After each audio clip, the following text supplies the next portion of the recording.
Matters in the marriage. Let's talk about it. Matters in the marriage. Let's talk about it. By Dr. Christiana Akede. Let's talk about it. By Dr. Christiana Akede. Let's talk about it. Hello and happy Valentine to you. Welcome to Matters in Marriage. Yes, to those of you who have been watching Matters in Marriage and who have been sharing and joining the podcast, I welcome you from everywhere. Welcome to our special Valentine edition of Matters in Marriage. Yes, it's February and it's the love month. I know a lot of us are getting ready or we are already in the mood for celebrating our love. But this morning, at this moment, I'm going to be sharing with us, fight for us, fight for our forever. When love is hard, covenant is stronger. Yes. We all know that marriage is work and marriage is a good work. So when I say fight for us, fight for our forever, what am I really talking about? What I'm saying is not to enter into a shouting contest with your spouse, neither screaming, neither fighting like conflicts. No, that's not what it means. Fight for us actually means choosing to protect your relationship in the face of every opposition, in the face of every adversity. When the going in the relationships becomes hard, fight for us simply means choosing to protect the marriage, to protect your partner. Fight for us also means you are fighting against whatsoever the issue is, and that you are not fighting against each other. And I want to repeat that one again. Fight for us does not mean you are fighting against your partner.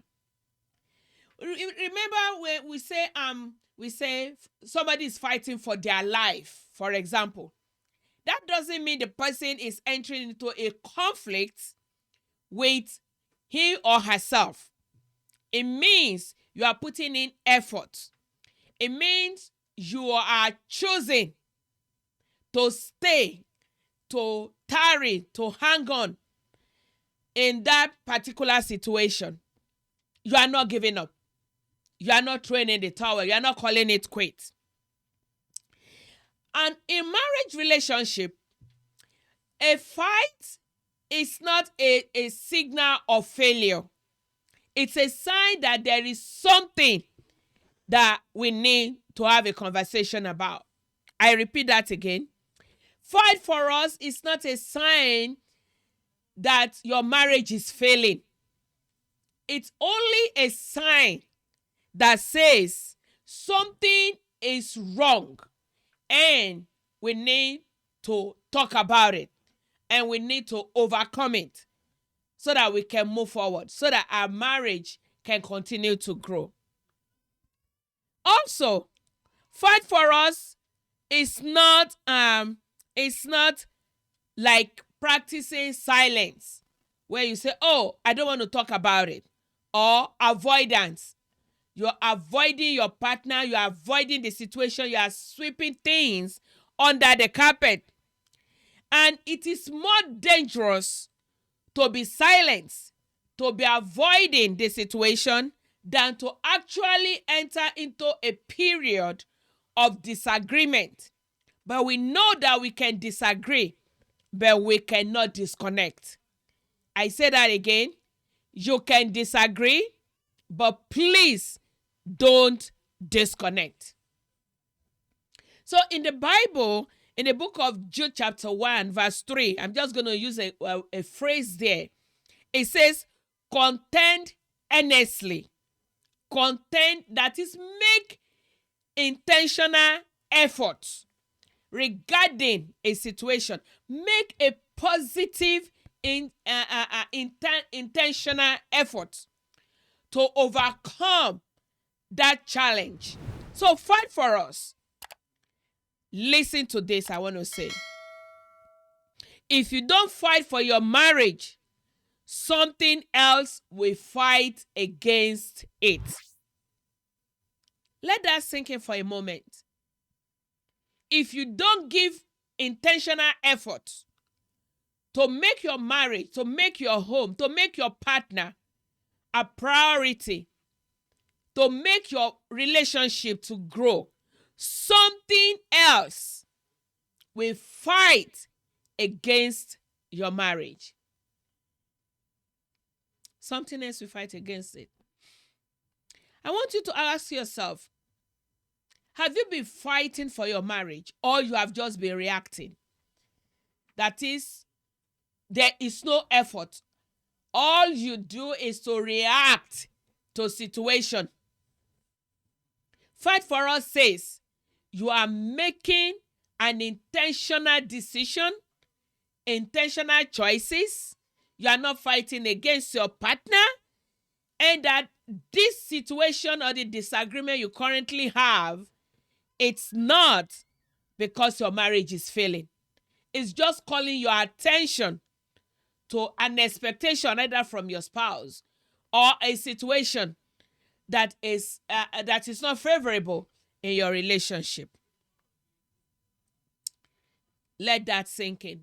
If you are not fighting for your marriage, if you are not making intentional efforts for your marriage, something else will be fighting against it. Even though it's Valentine, this is another season also where you have a lot of breakages, where family, where relationship call it quit because of whatever in the atmosphere. But you and your marriage can survive the Valentine. Don't let Valentine end your relationship. Fight for your relationship. Fight for your relationship. But let me ask, where do we even learn how to fight? I know myself, growing up, nobody ever taught me on how to manage disagreement in my relationship. I've been married now for 37 years. So there are things that I know now that if I had known in the past, it will have saved me a lot of headache and a lot of pain. Where do we learn to manage or handle disagreements in our homes? Where? Definitely, sometimes we tend to just pick on what we see from our parents. Some saw their parents constantly arguing or constantly fighting. And so they take it as if there's a disagreement in the relationship, all they know how to do is to repeat, to regurgitate what they saw their parents do. Some learn to fight from their childhood environment. The environment in which we grew up. For example, in the home where I grew up, I never saw my brother-in-law raise his voice against his wife. So that's my sister. So I always just think every man should be like that. Never raise your voice. He was just such a gentleman. You know, you give him his food, he eats, he washes his vehicle, he washes his wife's vehicle. I mean, provide for the family. But I never saw them going into argument or fighting so for me, that's how marriage should be. But it was a shocker for me because my husband is not like that. He is like, anything happen, we have to talk about it right there and then. So it was shocking for me at first. I don't know how to handle that. And sometimes I'll actually tell my husband, be like, hey, don't you just don't say anything, or just keep quiet, or just pretend like you don't see it. But that's not who he is. So we learn to fight from our upbringing. Some kids have counseled some couples, and the wife said, I saw my mom tells my father what he does. It's my mom that is in charge of the house. It's my mom that controls everything. And she said, that's how I want my home to be. I want to be the one in charge. I want to be the one controlling everything. I want to be the one, dictating what my husband will do. And the man is like, no, you can't be controlling me. That is not that is not right. That's not what I signed up for. So we learn how to handle disagreement. We learn how to handle fights in the relationship based on our childhood experience and based on our environment. Also, the culture in which we live and the social media also give us an idea of how to fight. Where we have this day where we'll have stuff like, don't take it from him, don't settle for less, don't do this, don't do that. And that's all we see. And so when we go into the relationship, where we have this mindset that, oh, I'm not going to take nonsense from that guy, I'm not going to take nonsense from that woman. It is it. The culture influences how we handle disagreement. Also, we have people who saw how their parents handle disagreement, right? But instead of them repeating exactly or regurgitate what they saw from their parent, they would take an extreme end of that behavior. So some kids, they see that their parents fights a lot. So what they do is they don't want to repeat what their parents did. So they will settle for the far extreme end where they do not think about expressing themselves. They just don't want to express themselves because they've seen maybe that my mom expresses and then it becomes problem. My dad, so they just take the extreme end. None of this is good for your relationship. None of them. Past relationship also can affect the way we fight for our current marriage. It can affect it in the sense that a lot of time they say, oh, I went through that whole ordeal. I'm not going to allow any other person to treat me as such. So you bring in the bad experience from your your past relationship into the current relationship. There are things that we have to learn, and there are things we have to unlearn when we enter into a marriage relationship. So, let me ask you, can you identify one habit that you brought into your relationship, into your marriage?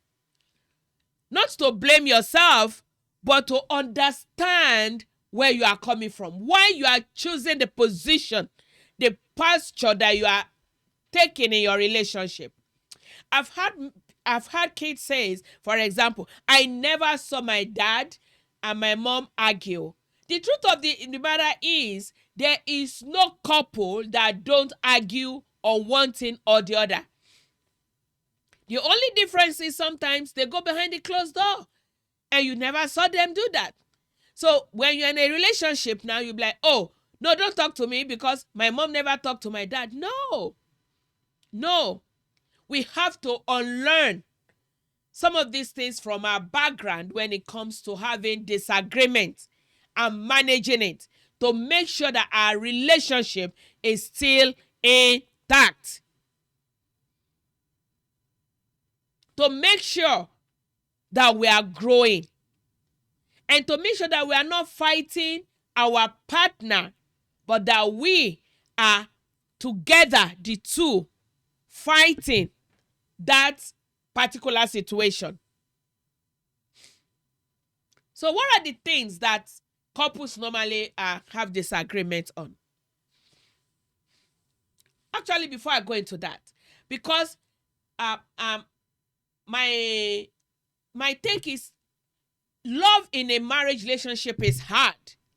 But if you are a Christian, if you are a child of God, and you stood before the altar and make a vow, that is another thing. When we go into marriage relationship, at least a lot of people, they will write their vows. They write vows. Have you actually sat down and think about what vows really means? What vows means? I know for me, it says for better, for worse, for richer, for poorer, for this, until death do us part. So now, hear me.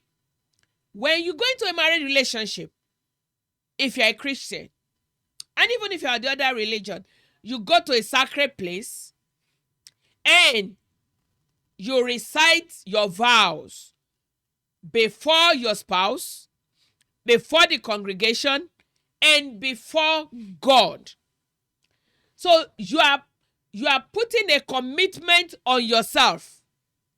You are saying, I'm going to love you no matter what.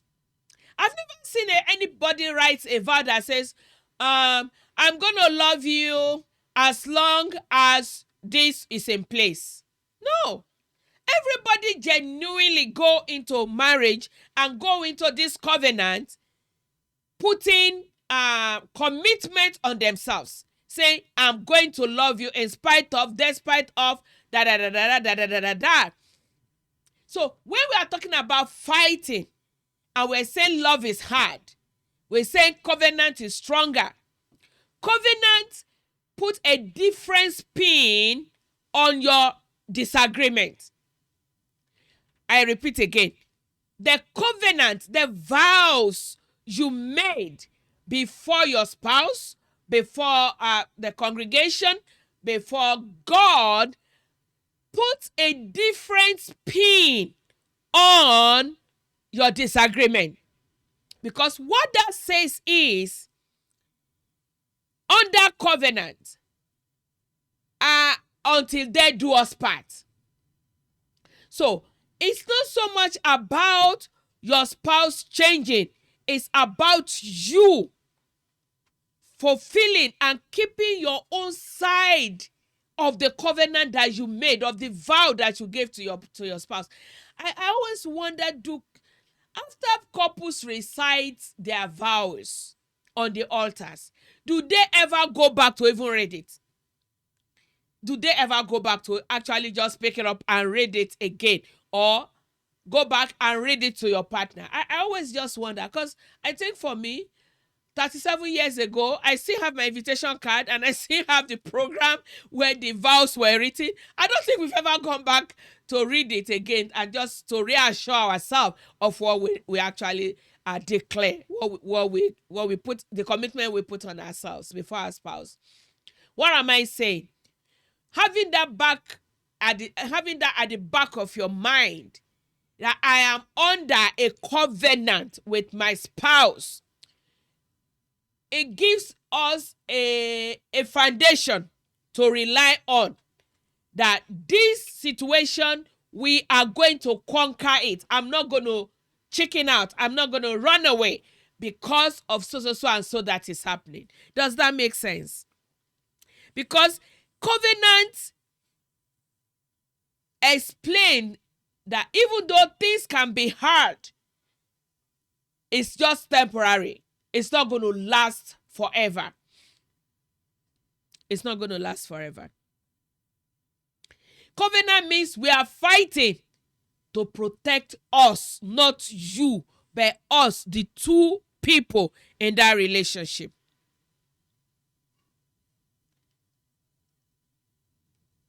With covenant, we know to fight differently, understanding that covenant is protecting us and protecting our marriage. You don't want to hurt your spouse and your spouse doesn't want to hurt you. It's that situation that the two of you needs to just sit down and find a way to overcome it. All right. What are the areas that is common in marriages?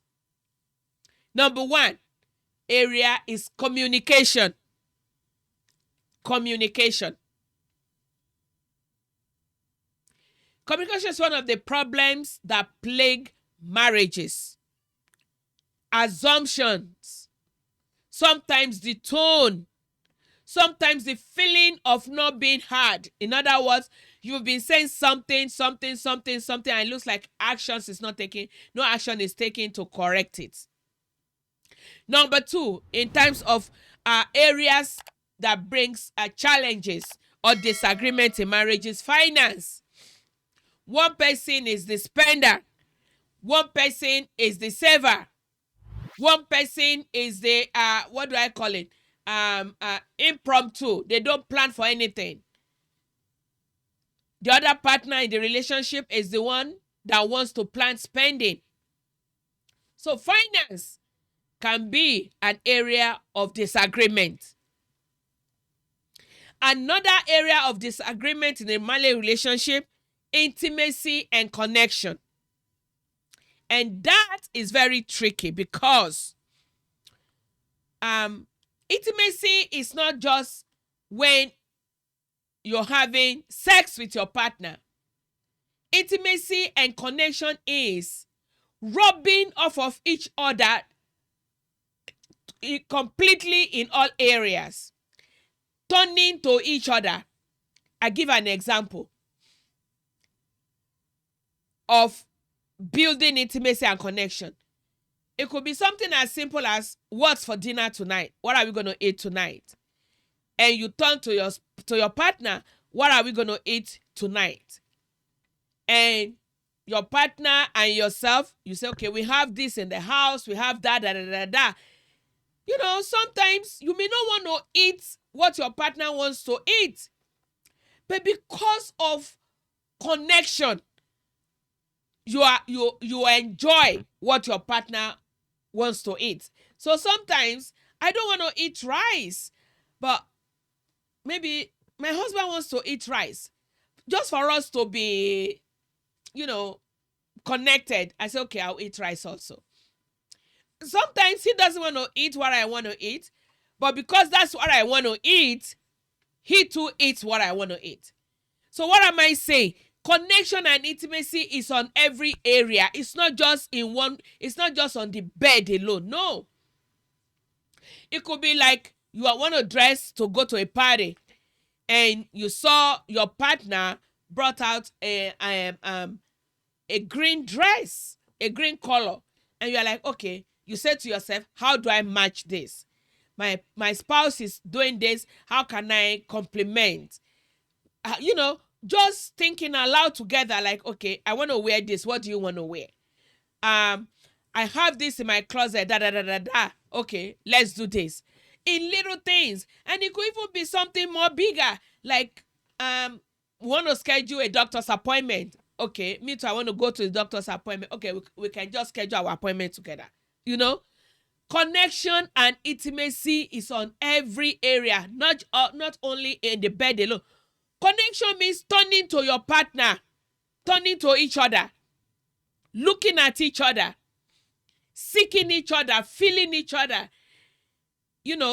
asking questions, having conversation, planning together.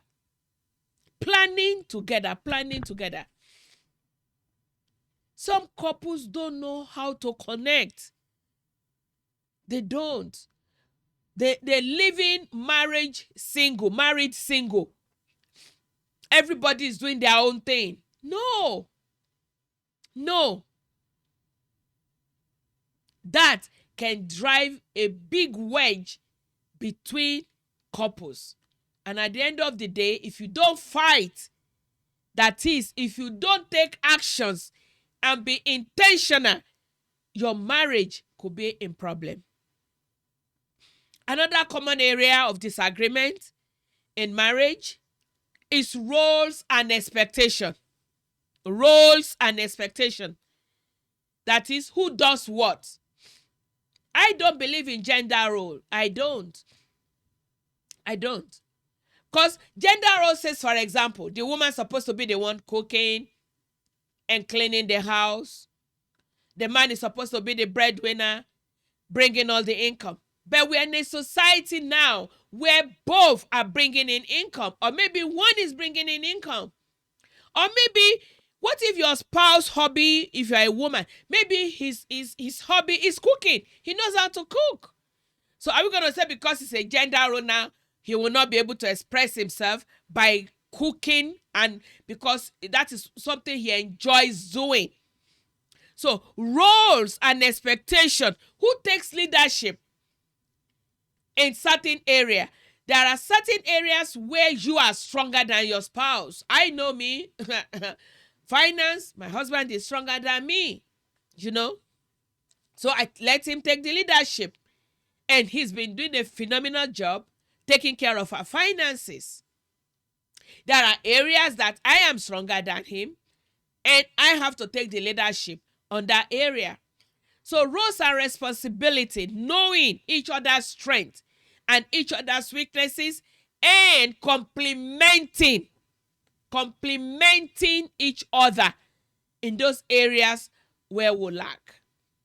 Another area where we'll have disagreement is families and boundaries.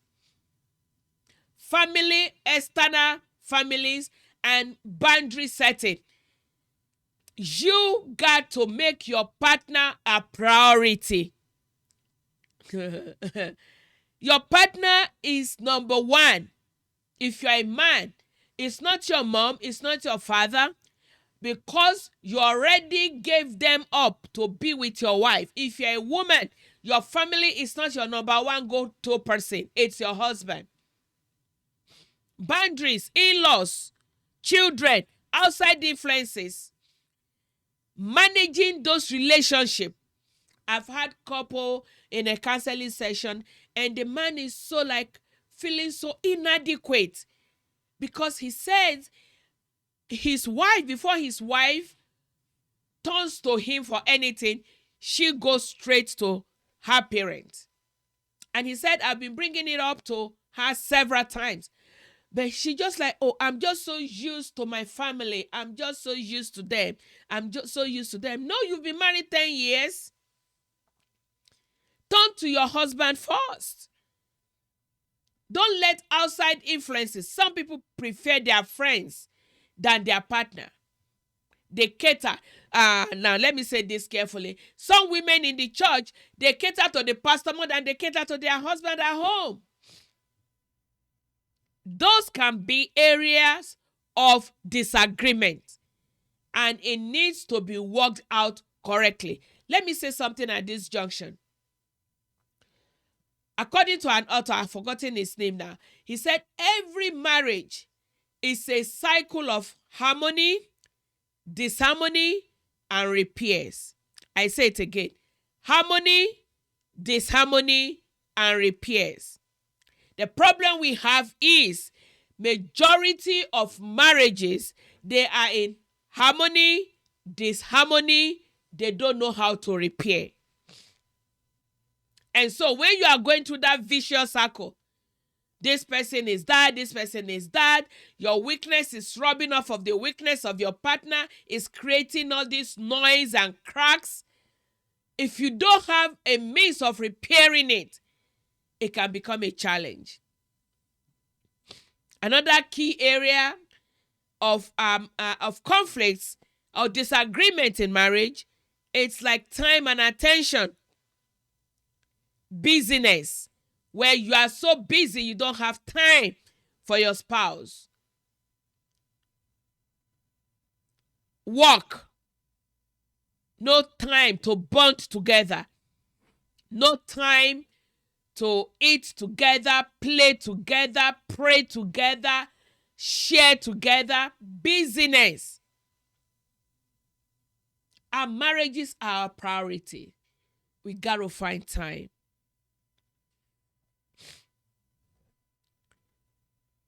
Disagreements are often about unmet expectation. Disagreements are all about unmet expectation. And talking about expectation, right? Your spouse is not the Holy Spirit. You hear me? So your spouse is not a palm reader. You gotta communicate your expectation. You gotta communicate your expectation. That's number one. Number two, your expectation must be realistic. You cannot, for example, the total income in your house, it's maybe $250,000, but you want to engage in an activity that is higher than that. Even though it's your expectation, it's unrealistic. It's Valentine's Day, and so you expect your husband, to the woman, you expect your husband to go get you something that is way above his means. That's unrealistic. That's unrealistic. So expectations must be communicated. It must be realistic. And expectation must be spoken out. Hey, honey, this I need. Including your intimacy. Maybe the way the two of you are performing, you are expecting something. Be bold enough, be vulnerable enough to communicate it. Share it with your partner.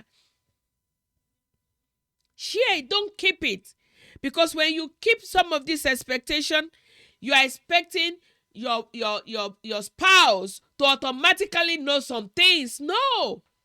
Your spouse is not the Holy Spirit and it's not a palm reader. You got to speak up.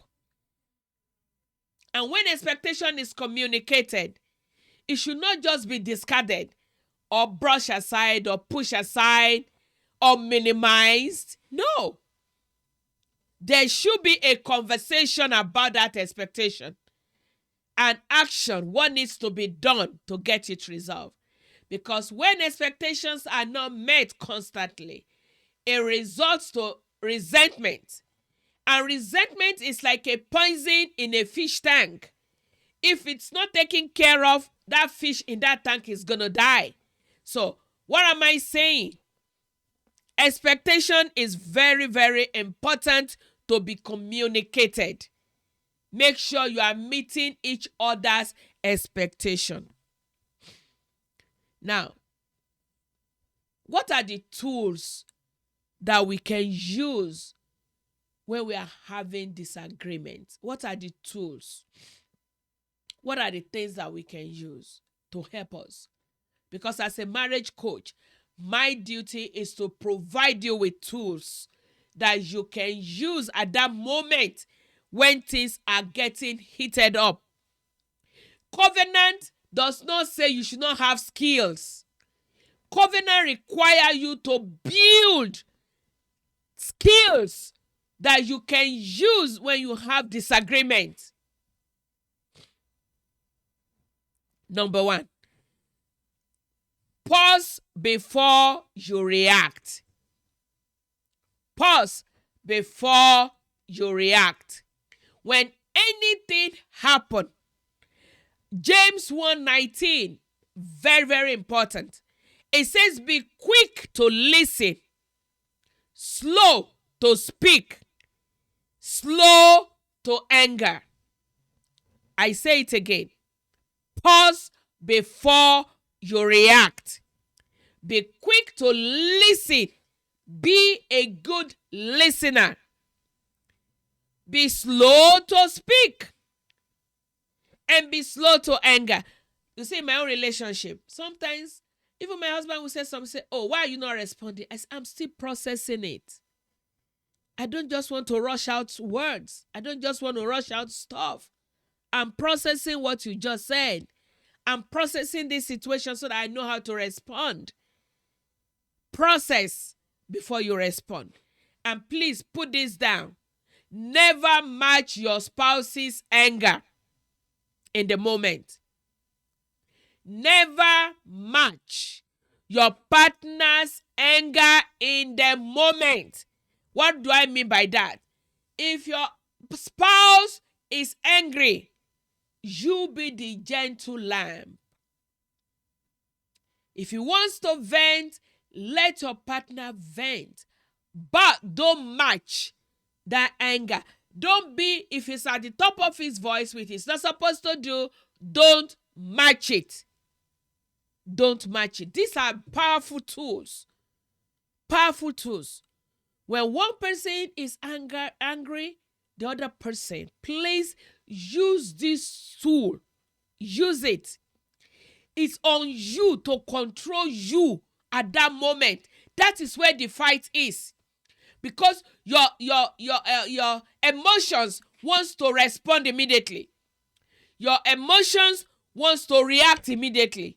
But it's now on you to fight you at that moment, not to match whatsoever is happening. Number 2 tools. Fight to understand and not a fight to win. I repeat again.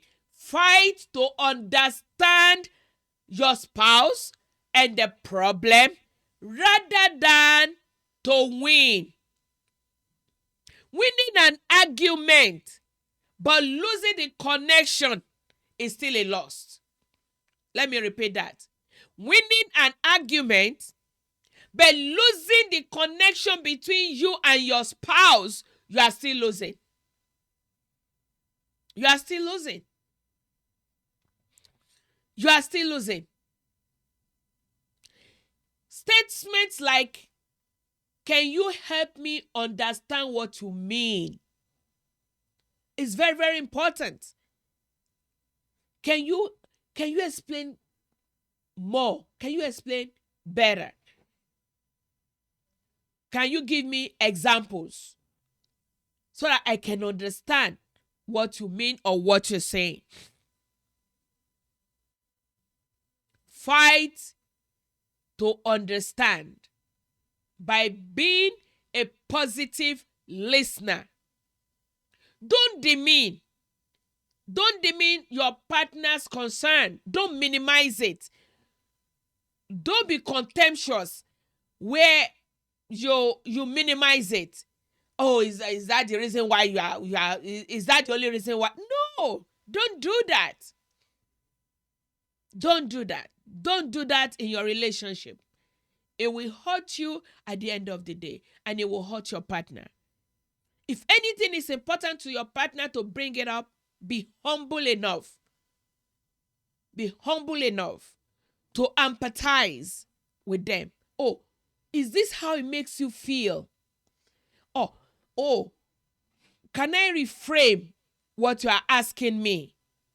Because this is the way I understand it. Is that what you are communicating?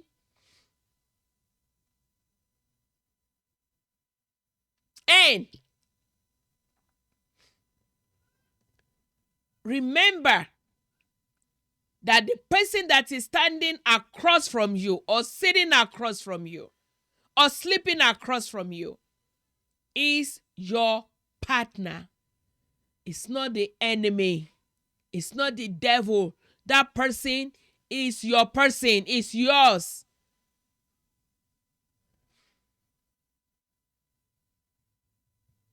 Winning an argument still does not make you a winner.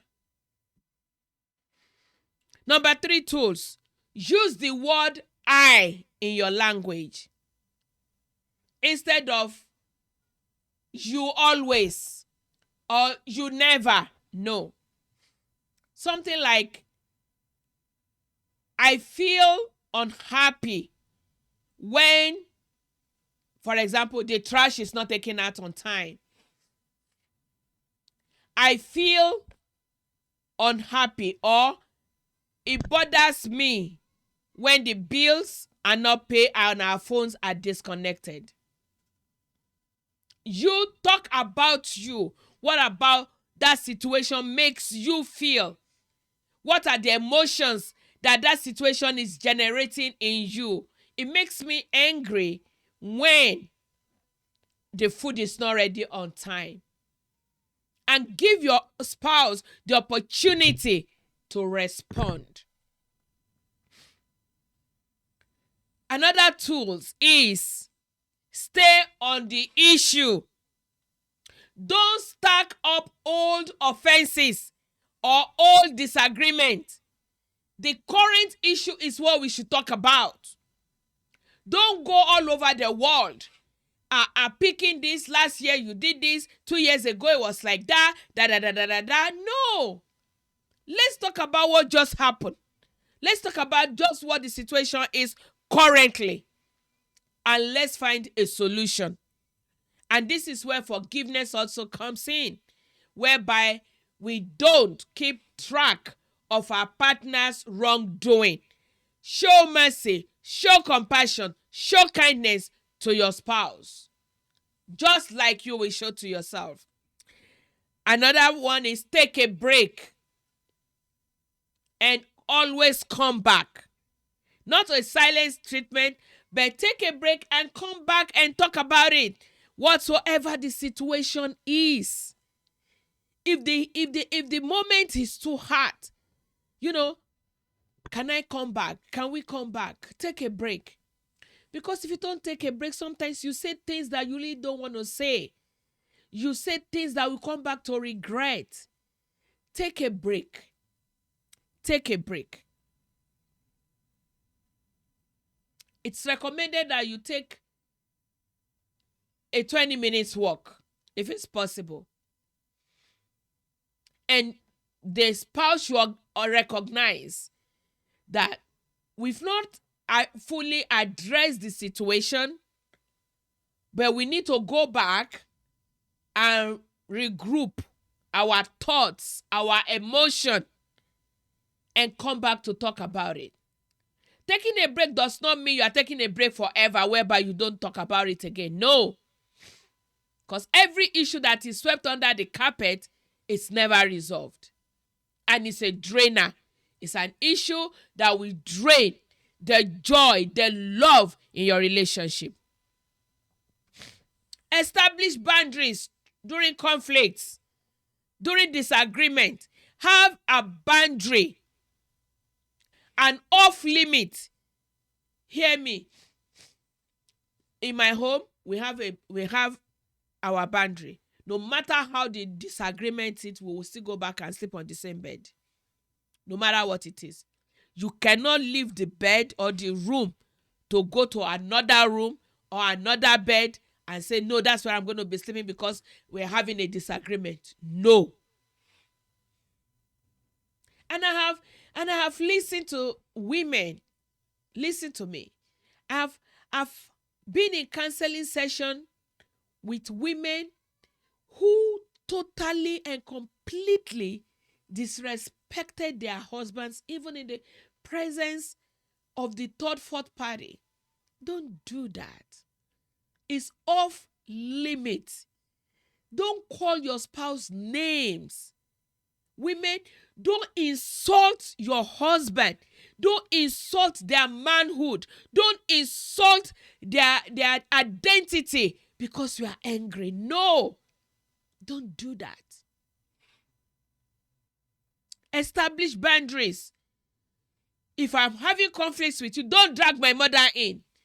Don't start talking about my upbringing. Oh, that is your upbringing. No. It's off limits. Don't go there. Don't. Establish boundaries.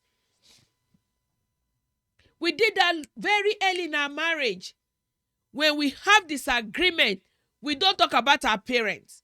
Oh, that is how your mother did. Oh, that is how your father did. Oh, that is how they do in your family. That is how your generation is. No. You are crossing the boundaries.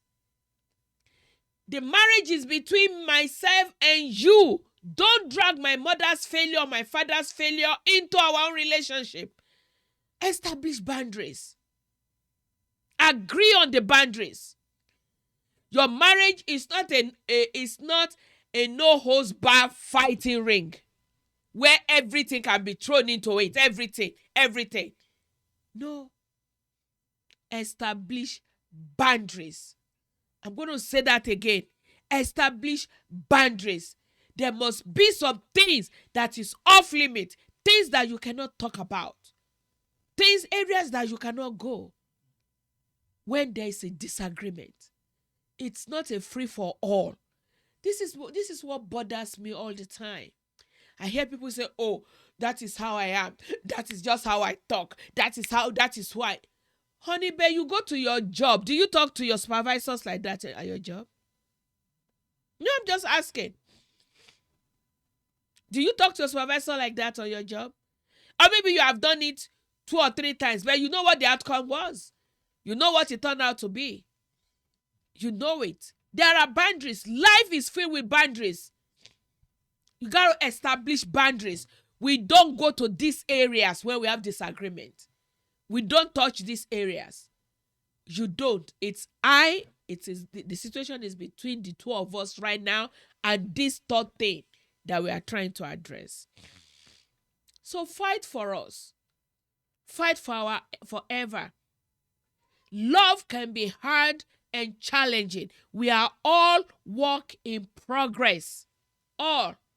We never cease to grow. We are learning more about each other every day. And so, healthy couples don't avoid conflicts. They learn how to navigate through it. Navigate. Marriage doesn't fall apart because couples stop loving each other. It falls apart because they stop fighting for each other. Fight for your marriage. And the fight is not the fight between you. It's not a conflict between you and your spouse. It's a conflict on yourself. Putting yourself under the covenant. Putting yourself under the promises and the vows that you made to your spouse when you guys are coming together.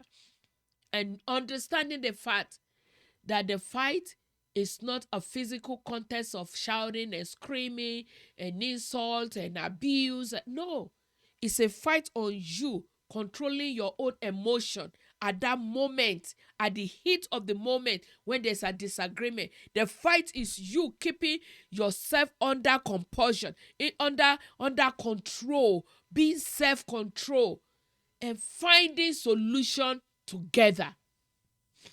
That's what the fight is. If you have not subscribed to my channel, Matters in Marriage, please do so.